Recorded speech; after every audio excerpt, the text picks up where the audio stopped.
My family and I recently went to Gloss Mountain, which is sometimes called Glass Mountain. I think it can go either way. And I want to say it's out west, but it's not really out west. It's really more in central Oklahoma. It's about an hour and a half from where we live in like more central Oklahoma ourselves. But we recently took a trip out there with some friends. It was just a day trip. Our goal was to see the sunset. Didn't quite see the sunset because it was pretty cloudy, but and it was also very cold and windy. So not much worked out in terms of what we had hoped, but we had a really nice time with our group of friends that we went with, and it was great. Like it was not a bad trip. It was just different than what we had planned on, but in some ways that made it even better because sometimes you find new things that you didn't think about when things don't always go the way you plan. That's kind of what happened here. I was debating not whether to bring a camera, but what camera or what lens. Now, last time we went to Gloss Mountain, I brought my Fuji X100F, and I thought, well, maybe I'll bring the same Fuji. It's got a wider lens, 35 mil equivalent, and so it's good for landscapes.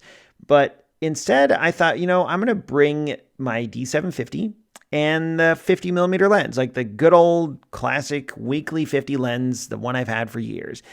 I like using it. It's not my daily driver, but I do enjoy it. And I thought maybe that would be a good middle ground. I bet I could get some cool landscapes with the old nifty 50, and ended up with this shot. And I think it worked great. I was really happy I brought that particular gear combination.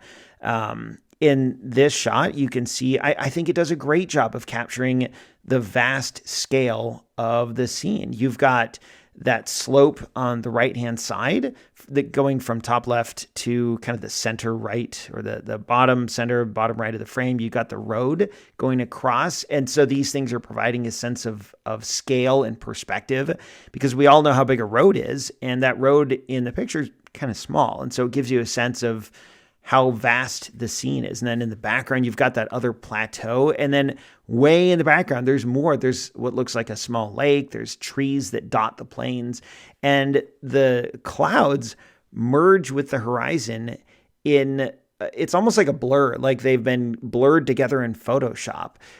But it really did look like that, where you could hardly discern land from sky.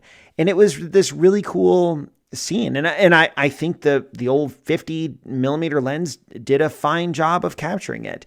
And then there's one extra thing that I really appreciate about this, which is those little, I think the technical term would be sticky uppy things, those plants in the foreground on the left-hand side. If Bob Ross had painted this, he would call those a happy accident. And that's certainly what they were here. I shot this with an aperture of f4 to get a little bit of depth of field. It was also, like, I couldn't use a super small aperture because it was handheld and it was not a ton of light. So I think normally I probably would have opted to shoot at a smaller aperture like f8 or f11. But as it was, I used f4 to get a good compromise. And then because of that, those extra branches or tufts of dead grass on the left ended up being out of focus, and I really like it. I didn't plan on it, but it worked out really well.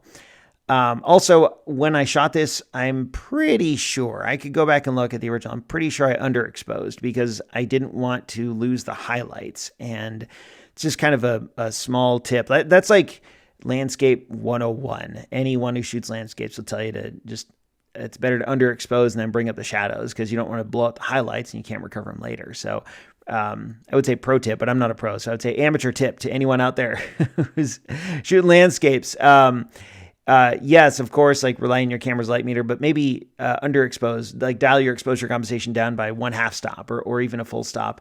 Shoot in RAW and bring that up later. You'll have a lot more flexibility for editing the image in post. So there it is, Gloss Mountain, shot with the nifty 50 here on Weekly 50.